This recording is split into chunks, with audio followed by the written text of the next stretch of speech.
நான் உங்கள் மன்னார்குடி பொண்ணு வித்யா. இன்னைக்கு என்ன வீடியோ அப்படின்னா எதுவும் கண்டென்ட் வீடியோலாம் கிடையாது. இன்னைக்கு ஞாயிற்றுக்கிழமை, அதனால மத்தியானம் வந்து லஞ்சுக்கு வெளியில் போகிறோம் சாப்பிட்றதுக்கு. அந்த வீடியோ தான். எப்பயுமே ஞாயிற்றுக்கிழமை அப்படின்னா நம்ம வீட்டில் வந்து நல்லா நான்வெஜ் வாங்கி சமைச்சு சாப்பிட்டாங்க எனக்கு திருப்தியாக இருக்கும்.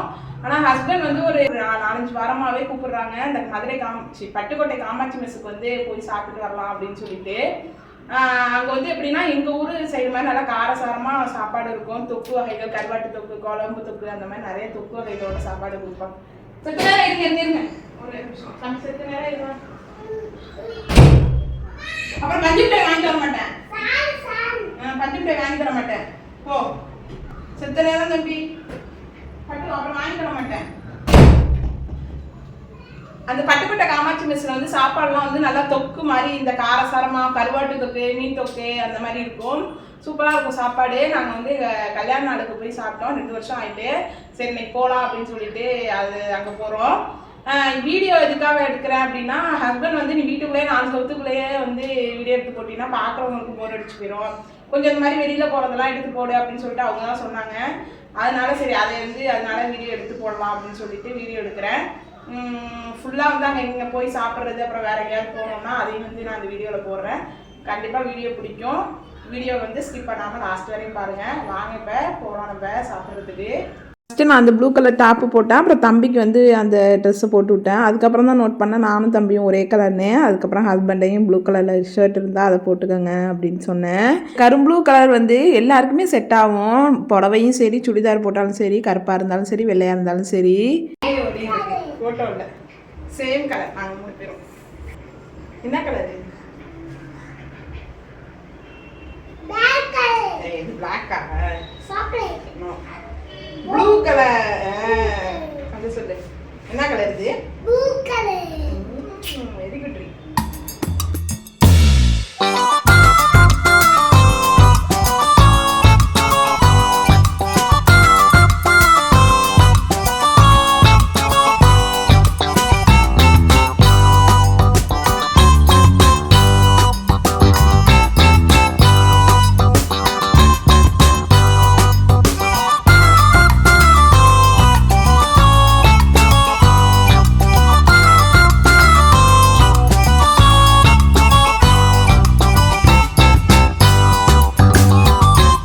நகரில் தான் பட்டுக்கோட்டை காமாட்சி மெஸ் இருக்குது. அந்த கடைக்கு போகிற வழியில் இந்த திருப்பதி கோயில் அப்படின்னு சொல்லிட்டு டி நகரில் இருக்குது.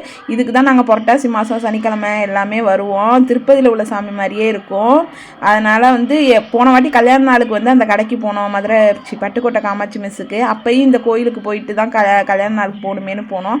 அதே மாதிரியே இன்றைக்கும் அமைஞ்சிட்டு இந்த கோயிலுக்கு போயிட்டு அந்த கடைக்கு போகிற மாதிரி. அப்புறம் புளிசாதம் வெளியில் வந்து கொடுத்தாங்க. ஹஸ்பண்ட் வந்து என்னால் நான் அங்கே போய் நல்லா சாப்பிடணும், அப்புறம் இதை சாப்பிட்டோன்னா சாப்பிட முடியாதுன்னு சொல்லிட்டு சாப்பிடலை. ஏன்னா கல்யாண நாளுக்கு இதே தான் இங்கே பிரசாதம் கொடுத்தாங்கன்னு சொல்லிட்டு 2 பேரும் சாப்பிட்டுட்டு அங்கே போய் சாப்பிடவே முடியல காமாட்சி மெஸ்ஸில். வேணா போய் காமாட்சி மெஸ்ஸில் சாப்பிடுங்க, இங்கே புளிசோறு திங்காமல் நமக்கு கோயில் புளிசாதம் தான் ஃபஸ்ட்டு, அப்புறம் தான் எந்த காமாட்சி மெஸ்ஸு சாப்பாடாக இருந்தாலும் சொல்லிட்டு நான் வாங்கி ஒரு தொன்னை சாப்பிட ஆரம்பிச்சிட்டேன். இது தாங்க சிம்புவோட வீடு, எஸ்டிஆர் வீடு. நானும் அந்த பக்கம் போகிறப்பெல்லாம் பார்ப்பேன் சிம்பு வெளியில் நிற்பாரான்னு. ஒரு தடவை கூட இது வரைக்கும் நின்னதில்லை. கரெக்டாக 12:30க்கெலாம் வீட்டிலேருந்து கிளம்பி 1 மணிக்கெல்லாம் மெஸ்ஸுக்கிட்ட போயிட்டோம். அதனால் பெருசாக ஒன்றும் கூட்டம் இல்லை. ஒரு 5 நிமிஷம் வெயிட் பண்ணுங்க அப்படின்னு சொன்னாங்க. 5 மினிட்ஸ் வெயிட் பண்ணோன்னே எங்களுக்கு டேபிள் கொடுத்துட்டாங்க. நாங்களும் எங்கள் சிஸ்டர் இன் லா ஃபேமிலியும் நாங்கள் 4 பேர் தான் போயிருந்தோம். தம்பியோட சேர்த்து ஒரு 5 பேர். அதனால் வந்து பெருசாக கூட்டம் இல்லை. 1:30க்கு மேலே தான் கூட்டம் இருக்கும் அப்படின்னு சொல்லியிருந்தாங்க. ஹஸ்பண்ட் வந்து கரெக்டாக ப்ரீ பிளான் பண்ணாங்க. அதே மாதிரி எங்களுக்கு வந்து கரெக்டாக ப்ளேஸ் கிடச்சிட்டு மீல்ஸ் எல்லாம் வந்து 369 ரூபாயிலேருந்து 400 ரூபா வரையும் இருந்துச்சுங்க. இப்போ கோலா, அதாவது மட்டன் கோலா உருண்டை மீல்ஸ்னால் மீல்ஸில் வந்து எல்லாருமே வந்துடும். 2 கூட்டு, அதுக்கப்புறம் மீன் குழம்பு, கறி குழம்பு, நாட்டுக்கோழி குழம்பு, நண்டு குழம்பு, நண்டு கிரேவி, இறால் கிரேவி, கருவாட்டு தொக்கு அப்படின்ட்டு வந்துடும். ஆனால் இப்போ மட்டன் சுக்கா மீல்ஸுன்னு சொன்னோம்னா மட்டன் சுக்கா அதுக்கு தனியாக வந்துடும். அதே மாதிரி வந்து ஒவ்வொன்றும் ஃபிஷ் ஃப்ரை மீல்ஸ்னால் ஃபிஷ் ஃப்ரை வந்து வஞ்சர மீன் கொடுத்துருவாங்க. ப்ரான் மீல்ஸ்னால் ப்ரான் கிரேவி கொடுத்துருவாங்க. அது மாதிரி கோலா உருண்டைனா மட்டன் கோலா உருண்டை மீல்ஸ்னால் மட்டன் கோலா உருண்டையோட அந்த மீல்ஸ் எல்லாம் கொடுப்பாங்க. முட்டைக்கோஸ் கூட்டு, அப்புறம் பருப்பு கூட்டு ஒன்று வச்சாங்க.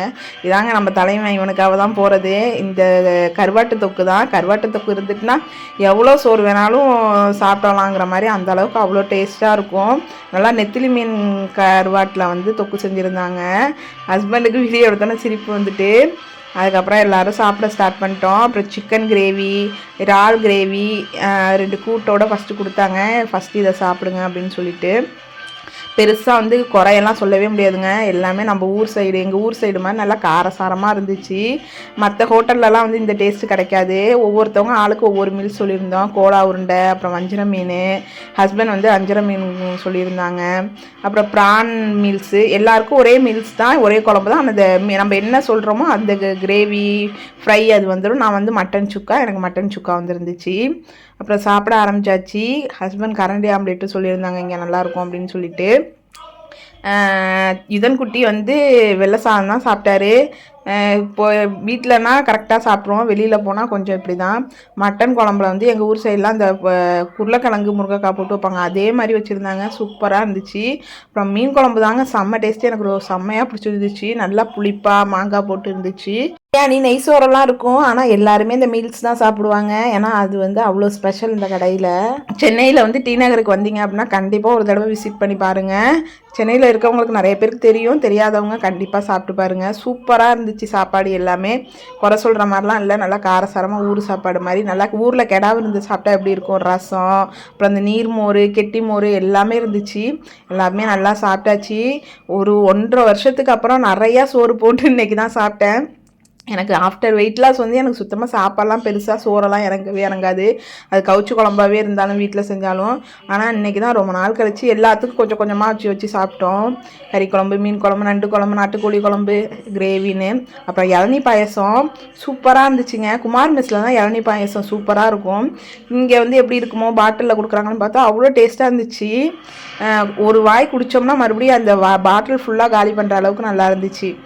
நல்ல வேளை நாங்கள் 1 மணிக்கெல்லாம் வந்துவிட்டோம். இப்போ நாங்கள் சாப்பிட்டுட்டு வெளியில் வரோம். கிட்டத்தட்ட ஒரு 40-50 பேருக்கிட்ட வெயிட் பண்ணிக்கிட்டு இருக்காங்க சாப்பிட்றதுக்காக. 1:30-2 மணிக்கெல்லாம் பாருங்கள் எவ்வளோ கூட்டம்னு.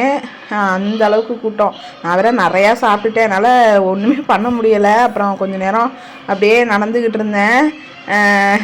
அது பேர் என்னது, பாம்பு தவளையை முழுங்கலாம் எப்படி இருக்கும் அசையா முடியாமல், அந்த அளவுக்கு இருந்துச்சு. அப்புறம் சாப்பிட்டு முடிச்சுட்டு யுதன் குட்டி வந்து ஒரு 2 நாளாக பஞ்சு மிட்டாய் வேணும்னே கேட்டுக்கிட்டு இருந்தான். அவன் ஃபங்க்ஷனுக்கு போன வருஷத்தில் ஒரு தடவை போனோம். அந்த ஃபோட்டோவை பார்த்துட்டு எனக்கு பஞ்சு மிட்டாய் வேணும்னு, ஃபங்க்ஷனில் தான் போய் வாங்கணும்னு நினச்சிக்கிட்டு இருந்திருப்பான் போல். எனக்கு ஃபங்க்ஷனுக்கு அழைச்சிட்டு போய் வாங்கிதாங்கன்னு. அப்புறம் நாங்கள் அந்த பாண்டி பஜாரில் இருக்கா அப்படின்னு சொல்லிட்டு போய் பார்க்குறோம், எங்கேயுமே இல்லை. அப்புறம் ஒரே ஒரு இடத்துல நல்ல வேலை கண்டுபிடிச்சி போய் வாங்கினோம். நான்லாம் சின்ன பிள்ளையாக இருக்கிறப்ப இந்த பஞ்சு மிட்டாய் வந்து 2 ரூபாயோ 1 ரூபாயோ தாங்க. ஒரு குட்டி பேப்பரில் வந்து இது அது வேணால் கூம்பு மாதிரி பேப்பரில் செய்வாங்கள்ல, அது மாதிரி செஞ்சு அதுக்குள்ளே வந்து பஞ்சு மிட்டாய் வச்சு கொடுப்பாங்க. 2 ரூபா தான். இப்போ என்னென்னா கவருக்குள்ளே தான் வச்சு கொடுப்பாங்களாம், அதுவும் 40 ரூபா தானா. கம்மியாக கொடுப்பீங்களான்னு கேட்டால் அதுவும் கொடுக்க மாட்டோன்ட்டாங்க. ஏன்னா தம்பி வந்து அவ்வளவு சாப்பிட மாட்டான், அதில் பாதி தான் நேற்று சாப்பிட்டான். ஆனாலும் அவங்க 40 ரூபாய்க்கு தான் கொடுப்பான்ட்டாங்க.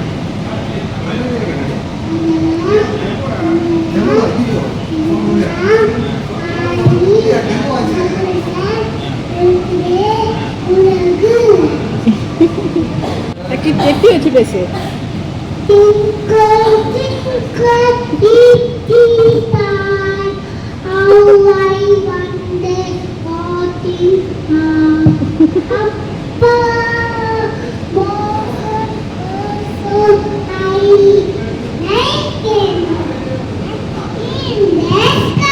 சூப்பர். சரிண்டாக்கு வந்து அயன் பாக்ஸ் வாங்குறதுக்காக வந்து இந்த அப்ளையன்ஸ் ஷாப்புக்கு போயிருந்தோம். அங்கே வந்து இந்த ஸ்பீக்கர் வச்சு மைக் வச்சு இருந்துச்சா, சேல்ஸுக்காக ஆன் பண்ணி வச்சுருந்தாங்க. மைக் எடுத்து அவங்க அப்பா யுதன் குட்டிக்கிட்ட ஆன் பண்ணி கொடுத்தோடனே அகர முதல எழுத்தெல்லாம், அப்புறம் அவன் பாடின Johnny Johnny yes papa rhymes, ஸ்கூலில் சொல்லி கொடுத்த எல்லா ரைம்ஸையும் பாட ஆரம்பிச்சிட்டான். திருவள்ளுவர் வேஷம் போட்டுக்கிட்டு சில்ட்ரன்ஸ் டேக்கு யுதன் குட்டி ரைம்ஸ் வந்து மைக்கில் சொன்னார். அதுலேருந்து இப்போ எந்த மைக்கை பார்த்தாலும் ரைம்ஸு குரல்னு சொல்ல ஆரம்பிச்சிருவான். ஸ்கூலில் வந்து அது ஒன்று, ஸ்டேஜ் ஃபியர் இல்லாமல் யார் இருந்தாலும் பரவாயில்லன்னு அந்த மாதிரி பழக்கப்படுத்திட்டாங்க. அவன் எல்லாருக்கும் முன்னாடி அங்கே சொன்னாங்க. அங்கே ஒர்க் பண்ணுறவங்கெல்லாம் பார்த்து சிரித்தாங்க. அதுக்கப்புறம் மணி வந்து ஒரு 4-4:30 தான் ஆனிச்சு. நேராக கத்திப்பாராக்கு போயிட்டோம். வீட்டில் போயிட்டு என்ன பண்ண போகிறோம் அப்படின்னு சொல்லிட்டு. ஏன்னா எல்லாருக்கும் வயிறு ஃபுல்லாக இருந்துச்சு, என்ன பண்ணுறதுனே தெரில. வீட்டில் போய் படுத்துட்டுருவோம் அப்படியே அப்படின்னு சொல்லிட்டு கத்திப்பாரா பிரிட்ஜுக்கு கீழே வந்து அந்த பார்க் மாதிரி இருக்கும்ல, அங்கே ஃபுட் கோர்ட் அதுக்கு போயிட்டோம். இப்போலாம் கொஞ்சமாக ஃபுட் கோர்ட்டு தான் இருக்கும் இங்கே கத்திப்பரா பிரிட்ஜுக்கு கீழே. இப்போ வந்து இந்த ட்ரெஸ்ஸு, கிளிப்ஸு, அப்புறம் ஃபேன்சி ஐட்டம், அப்புறம் பேட்ரி காரு அது மாதிரிலாம் நிறைய வெளியில் ஷாப் போட ஆரம்பிச்சிட்டாங்க. அப்புறம் ஆளுக்கு ஒரு டீயை வாங்கி குடித்தோம். குடித்ததுக்கப்புறம் தான் கொஞ்சம் செரிச்ச மாதிரி இருந்துச்சு. ஹஸ்பண்ட் பிளாக் காஃபி, இதன் குட்டியும் அவங்க 3 அண்ணியும் வந்து கேக்கு வாங்கி சாப்பிட்டாங்க. அந்த டீ வந்து நல்லா இஞ்சி டீ, இஞ்சி ஏலக்காய்லாம் போட்டு கொடுத்துருந்தாங்களா, அது வந்து நல்லா தலைவலியும் கொஞ்சம் இருந்துச்சு, தலைவலியும் ரிலீஃப் ஆனிச்சு. அப்புறம் வந்து இந்த பேட்ரி கார்னால் வந்து ரிமோட் கார்னால் ஹஸ்பண்ட்க்கு வந்து ரொம்ப பிடிக்கும், அதுதான் பார்த்துக்கிட்டு இருந்தோம். வாங்குவோமா அப்படின்னு சொல்லிட்டு ஹஸ்பண்ட் பார்த்துட்டு இருந்தாங்க. யுதன்குட்டி இதெல்லாம் வாங்கி நீங்கள் ஒட்ட முடியாது, யுதன்குட்டி வாங்கி ஒரே நாளில் உடச்சிருவான் அப்படின்னு சொல்லிகிட்டே இருந்தோம். நல்ல வேளை அந்த டைமில் தூங்கிட்டான் யுதன்குட்டி, அதனால வந்து தப்பிச்சிச்சு. இல்லைனா அன்றைக்கி ஒரு 1000 ரூபா செலவு வச்சுருப்பான். அதுக்காக அவன் கேட்குறான்லாம் நான் வந்து எல்லாமே வாங்கி கொடுக்க மாட்டேன். அவனுக்கு எப்போ ஏதாவது வாங்கி கொடுக்கணுமோ அப்போ தான் வாங்கி கொடுப்பேன். ஏன்னா வாங்கி கொடுத்தாலும் அவன் ஒழுங்காக வச்சுக்க மாட்டான். ஒரு நாள் இல்லைனா 2 நாள் தான். அதுக்கப்புறம் அவனுக்கும் அந்த விளையாட்டு ஜாமாவுக்கும் ராசியே இல்லை போல். அவனுக்கு ஒரு விளையாட்டு ஜாமான் கூட நிற்காது. சரி எதுவுமே வாங்கி கொடுக்கலேன்னு சொல்லிட்டு அப்புறம் இந்த லைட் மாதிரி இந்த செவுத்தில் அடித்தா இருக்கும்ல, அடித்தா கலர் கலராக வரும்ல, டிஃப்ரெண்ட் ஷேப்பாக, அதுதான் ஃபஸ்ட்டு வாங்குவோன்னு பார்த்தோம். அப்புறம் அவன் அது வேணாம், பீச்சில் விளையாடுற செட்டு தான் வேணும் அப்படின்னு சொல்லிட்டான். சரி போ அப்படின்னு சொல்லிட்டு இந்த பீச் செட்டு ஒன்று வாங்கி கொடுத்தோம். அப்புறம் இந்த பஞ்சு மிட்டாய் வந்து எப்படி ரெடி பண்ணுறதுன்னு சொல்லிட்டு பண்ணாங்க. நாங்கள் தான் ஃபஸ்ட்டு வாங்கினோம். அது அழகாக வெறும் அது பேர் என்னது அந்த ஜீனி இருக்குல்ல, அதை தாங்க கொட்டி சுற்றுறாங்க, அழகாக அந்த மாதிரி வந்துடுது. அதில் கலர் போட்டு மட்டும் சாப்பிடக்கூடாது, நடுவில் பஞ்சு மிட்டாயை சாப்பிடக்கூடாதுன்னு சொன்னாங்க. இந்த பஞ்சு மிட்டாய் சாப்பிட்லாம், அந்த கலர் ஏதாவது போட்டால் மட்டும்தான் சாப்பிடக்கூடாது, அந்த கலர் வந்து பிள்ளைங்களுக்கு கெடுதல். அழகாக இருந்துச்சு குடம் மாதிரி. அது இதன்குட்டி யாருக்குமே கொடுக்கல, அது நான் தான் திம்பனேன். அந்த ஆசை இருக்கிற வரைக்கும் தின்னுச்சு, அதுக்கப்புறம் கொடுத்துட்டு எங்கள்கிட்ட. அப்புறம் கிறிஸ்மஸ் செட்டப் போட்டிருந்தாங்க. இங்கே வந்து எப்பயுமே வந்து ஏதாவது ஃபங்க்ஷன் வந்ததுன்னா ஒவ்வொரு செட்டப் போடுவாங்க. அது பார்க்கவே அந்த நைட் டைமில் அந்த லைட்ஸ் எல்லாம் நல்லா இருந்துச்சு. அப்புறம் இந்த கத்திப்பாரால நிறைய பேர் பார்த்துருப்பீங்க இன்ஸ்டாகிராம்லாம், கான்செப்ட் மாதிரி போட்டு சாங்ஸ் பாடுவாங்க, எல்லோரும் சேர்ந்து பாடுவாங்க. அவ்வளோ கூட்டங்க. நாங்கள் ஃபஸ்ட்டு போகிறப்ப கூட்டமே இல்லாத மாதிரி இருந்துச்சு. அப்புறம் 6:30 மணிக்கெல்லாம் போய் உட்காந்துட்டோம். சாயந்தரம் போடுவாங்கன்னு பார்த்தா கிட்டத்தட்ட 6:45 தான் போட்டாங்க. யாரோ வரணும்னு சொல்லிட்டு மியூசிக்கெல்லாம் போட்டது போதும், திண்டுக்கல் ரீட்டா வர சொல்லுங்கடா அப்படிங்கிற மாதிரி, சீக்கிரம் பாட்டு ஆரம்பிங்கடா அப்படிங்கிற மாதிரி ஆயிடுச்சு. அதான் பசங்கள்லாம் பாடினாங்க. என்னென்னா ஒரே பாட்டை பாடுற மாதிரி இருந்துச்சு. விட்டு விட்டு பாடுறதுனால வந்து கொஞ்சம் ஓரளவுக்கு இருந்துச்சு.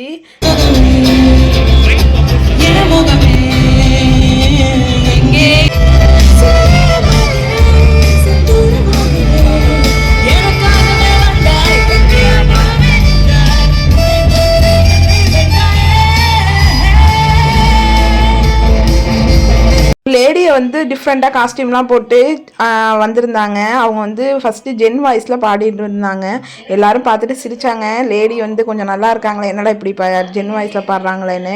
அதுக்கப்புறம் அவங்க பேசினாங்க. அவ்வளோ க்யூட்டாக இருந்துச்சு அவங்க வாய்ஸு. அவங்க அந்த அளவுக்கு ஜென் வாய்ஸில் மாற்றி பாடினாங்க. ஹஸ்பண்ட் அதான் சொன்னாங்க, எந்த அளவுக்கு பாடுறாங்க பாருன்னு. ஆனால் எல்லோரும் சிரித்தாங்க. அதுக்கப்புறம் எல்லோரும் வாயை செஞ்சு போகிற மாதிரி பாட்டு வந்து லேடிஸ் வாய்ஸில் பாடினாங்க. சூப்பராக இருந்துச்சு.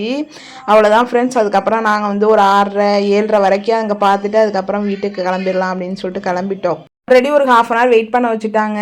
பாட்டு பாட போகிறோம்னு அதுலேயே கொஞ்சம் எல்லோரும் கடுப்பாயிட்டாங்க. அப்புறம் ஒரு 1/2 hour மறுபடியும் எல்லோரும் பாடுறதை கேட்டுட்டு அதுக்கப்புறம் கிளம்பிட்டோம். ஏன்னா மத்தியானமே வீட்டிலேருந்து கிளம்பிட்டோமா, அதனால் கொஞ்சம் டயர்டாகிட்டு சரி போகலாம் அப்படின்னு சொல்லிட்டு. அவ்வளோதான் ஃப்ரெண்ட்ஸ், நம்ம வீடியோ பிடிச்சிருக்குன்னு நினைக்கிறேன்.